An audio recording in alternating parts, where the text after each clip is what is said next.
అవుతుంది. సైబర్ నేరాలు, డిజిటల్ నేరాలు, morphing content, drugs, human trafficking వంటి కొత్త తరహా నేరాలు పోలీసులకు సవాలుగా మారుతున్నాయి.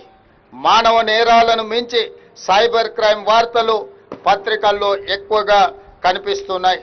టెక్నాలజీ రూపంలో ఎదురవుతున్న సవాళ్లకు టెక్నాలజీతోనే తెలంగాణ పోలీసులు సమాధానం చెప్తున్న తీరు ఈరోజు మనం అభినందించాల్సిన అవసరం ఉన్నది. సాంకేతికత వినియోగంలో తెలంగాణ పోలీసులు అందరికంటే ముందంజలో ఉండడం మనకు గర్వకారణం. సైబర్ నేరాలను ఎదుర్కొనేందుకు డీజీపీ స్థాయి అధికారి ఆధ్వర్యంలో సైబర్ సెక్యూరిటీ బ్యూరోను ఏర్పాటు చేశాం. ఈ విభాగం అత్యంత సమర్థవంతంగా విధులను నిర్వహిస్తూ దేశంలోనే బెస్ట్గా నిలిచింది.